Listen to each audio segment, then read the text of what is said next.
আল্লাহ বললেন, ইব্রাহিম দেখি তোমার হৃদয়ে আমার জায়গা কতটুকু, যাও কলিজার টুকরা সন্তান ইসমাইলের গলার মধ্যে তলোয়ার লাগাও।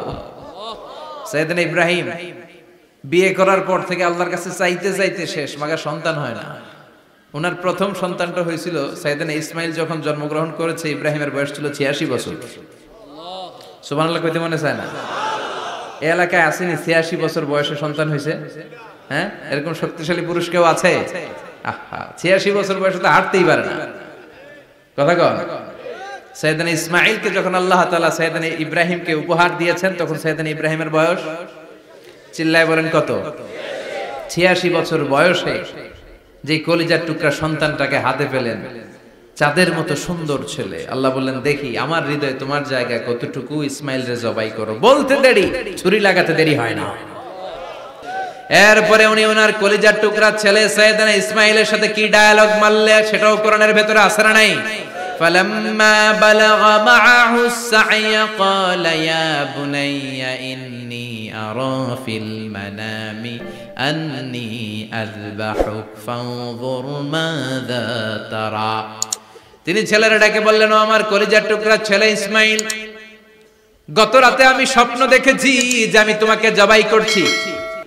ফানজুর মাযা তারা, তোমার অভিমত কি, অপিনিয়ন কি জানাও। সুবহানাল্লাহ বলেন।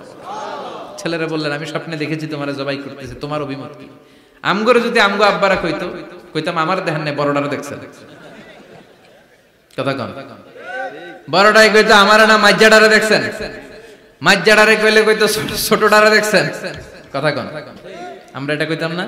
100% আমরা এরকম উত্তর দিয়ে দিতাম। চিল্লায় কোন ঠিক কি না? কিন্তু সাইয়েদনা ইসমাইল কেমন ছেলে, বাপ কা বেটা সিপাহি কা ঘোড়া, কুছ না হতো থোড়া থোড়া, ঠিক কি না? ছেলে বলল, ইয়া আবাতি ফআল মা তুমারু সাতাজিদুনি ইনশাআল্লাহু মিনাস সাবিরিন। কি ছেলে, আমগডিও পোলা ওইটাও পোলা, পার্থক্য আছে না নাই? ছেলে কয়, বাবা আমি তো ডরাই না, আমি ডরাই আমনেরে লইয়া। আমনে ডরান কিনা, আপনি ভয় পেয়ে যান কিনা, ওই টেনশনে আমি আছি। আপনি যে আমার এত মায়া করেন, আপনি যে আমার এত ভালোবাসেন, আমাকে শুইয়ে দিয়ে যে জবাই করবেন, ফিনকি দিয়ে যে রক্ত ছুটবে, আপনি ভয় পেয়ে যান কিনা, ওই ভয় আমি পেয়ে যাই। আমার অন্তরে কোনো ভয় নাই। ইয়া আবাতি ফাআল মা তুমার, বাবা যেমনটা আদিষ্ট হয়েছেন ঠিক তেমন তেমন করেন। সাতাজিদুনি ইনশাআল্লাহু মিনাস সাবিরিন, ইনশাআল্লাহ আপনি আমারে ধৈর্যশীল পাবেন।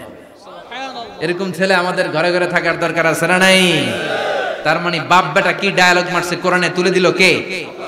আমি আপনাদের খেদমতে সূরাতু আল বাকারার 124 নম্বর আয়াত তেলাওয়াত করেছি। এই আয়াতে আল্লাহ তাআলা একজন প্রসিদ্ধ নবীর ব্যাপারে কিছু তথ্য দিয়েছেন। এই তথ্যগুলো আজকে আমরা শুনবো ইনশাআল্লাহ। পড়েন। রব্বুল আলামিন বলেন, ওয়া ইয বিতালা ইব্রাহিমা রাব্বুহু বিকালিমাতিন ফাতাম্মাহুন্না ক্বালা ইন্নী জাঈলুকা লিন-নাসি ইমামা। সুবহানাল্লাহ পড়েন। যেই নবীর ব্যাপারে আল্লাহ তথ্য দিলেন, ওই নবীর নাম ইব্রাহিম আলাইহিস সালাম। সবাই বলেন কি নাম?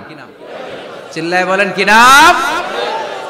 আল্লাহ বলেন, নবী স্মরণ করুন সেই সময়ের কথা যখন আমি আমার খলিল ইব্রাহিমকে অনেকগুলো বিষয়ে পরীক্ষা করেছিলাম, আর আমার খলিল ইব্রাহিম প্রতিটা পরীক্ষায় গোল্ডেন এ প্লাস পেয়েছে।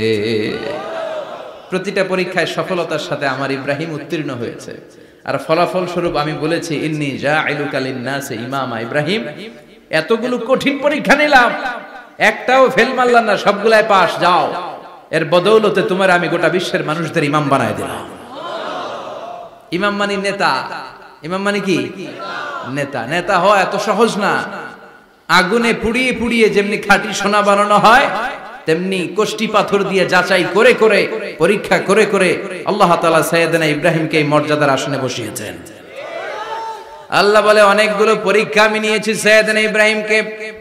আল্লাহ যারে পছন্দ করে বেশি, তার জীবনে পরীক্ষাও।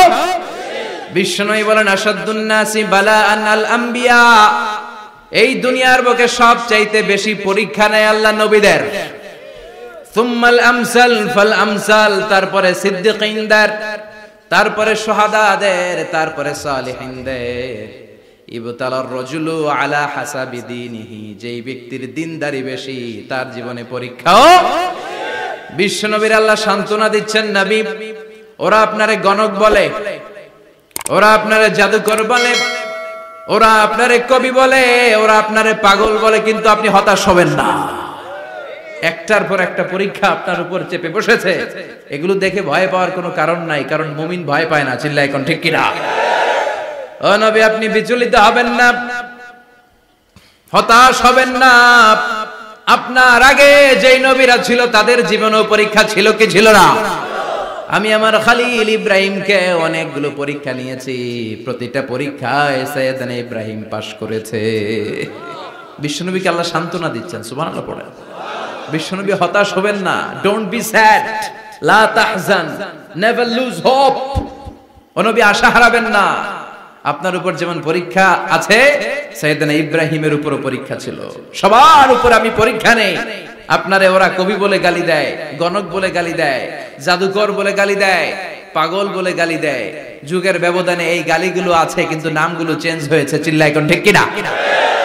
এখন আমাদেরকে কবি বলে না, গণক বলে না, পাগল বলে না, এখন আমাদেরকে বলে কাঠ মোল্লা, এখন বলে রাজাকার, এখন কয় যুদ্ধাপরাধী।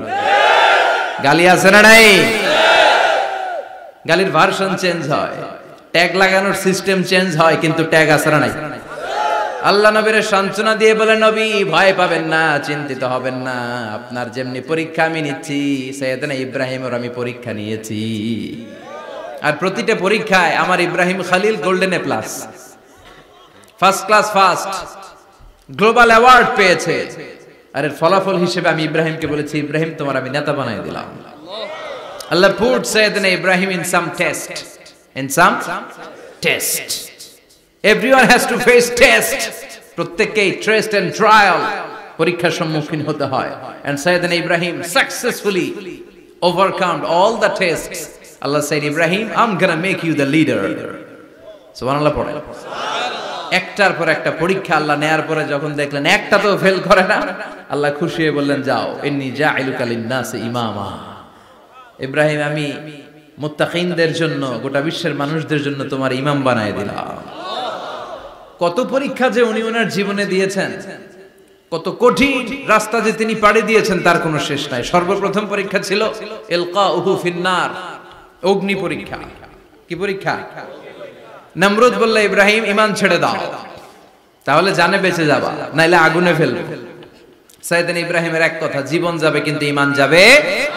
ঈমানের পথে অবিচল থেকে আমার মরণ যেন হয়, তোমারই কাছে মিনতি আমার, তোমারই কাছে মিনতি আমার। মহামহিম দয়াময়, ঈমানের পথে অবিচল থেকে আমার মরণ যেন হয়। পড়ে না আরো জোরে পড়ে না আমিন। নমরুদ বলে, ঈমান ছেড়ে দাও, তা না হলে আগুনে ফেলবো। সাইয়েদনা ইব্রাহিম বলে, জীবন যাবে কিন্তু ঈমান যাবে। তার মানে আগুনের পরীক্ষায় পাস। চিল্লায় বলেন, আগুনের পরীক্ষায়। পরীক্ষা নাম্বার 2, একটার পর একটা পরীক্ষা নিতে আল্লাহ শুরু করলেন। আল্লাহ বললেন, ইব্রাহিম যাও, কলিজার টুকরা সন্তানকে আর হাজারকে, আমরা ওনারা ডাকি বিবি হাজরা, আমরা কি ডাকি বাংলাদেশে, আসলে নাম কি হাজার, যাও তোমার স্ত্রী হাজারকে আর ইব্রাহিমকে মক্কার ধুধু প্রান্তরে ফেলে দিয়ে আস। ওখানে মানুষ নাই, প্রাণী নাই, জনমানব শূন্য, দেখি আমার কদ্দুর ভালোবাসো। বলতে দেরি, টু শব্দ না, মরুভূমিতে ফেলে দিয়ে আসলেন। তার মানে পরীক্ষা নাম্বার 2 তেও, কথা বলেন, 2 তেও। পরীক্ষা নাম্বার 3, আল্লাহ বললেন, ইব্রাহিম দেখি তোমার হৃদয়ে আমার জায়গা কতটুকু, যাও কলিজার টুকরা সন্তান ইসমাইলের গলার মধ্যে তলোয়ার লাগাও। সাইয়েদনা ইব্রাহিম বিয়ে করার পর থেকে আল্লাহর কাছে চাইতে চাইতে শেষ, মাগা সন্তান হয় না। ওনার প্রথম সন্তানটা হয়েছিল সাইয়েদনা ইসমাইল যখন জন্মগ্রহণ করেছে, ইব্রাহিমের বয়স ছিল 86 বছর। সুবহানাল্লাহ কইতে মনে চায় না? এই এলাকায় আসেনি 86 বছর বয়সে সন্তান হয়েছে? হ্যাঁ, এরকম শক্তিশালী পুরুষ কেউ আছে? আহা, 86 বছর বয়সে তো হাঁটতেই পারে না। কথা কন। সাইয়েদনা ইসমাঈলকে যখন আল্লাহ তাআলা সাইয়েদনা ইব্রাহিমকে উপহার দিয়েছেন, তখন সাইয়েদনা ইব্রাহিমের বয়স, চিল্লায় বলেন কত? 86 বছর বয়সে যে কলিজার টুকরা সন্তানটাকে হাতে পেলেন, চাঁদের মতো সুন্দর ছেলে। আল্লাহ বললেন, দেখি আমার হৃদয়ে তোমার জায়গা কতটুকু, ইসমাইল রে জবাই করো। বলতে দেরি, ছুরি লাগাতে দেরি হয় না। তার মানে এই পরীক্ষায় পাস। একটার পর একটা আল্লাহ পরীক্ষা নিয়েছেন, একটার পর একটা পরীক্ষা। আগুনের পরীক্ষায় পাস, ফ্যামিলি বিসর্জন দাও পাস, কলিজার টুকরা সন্তানের গলায় ছড়ি লাগাও পাস,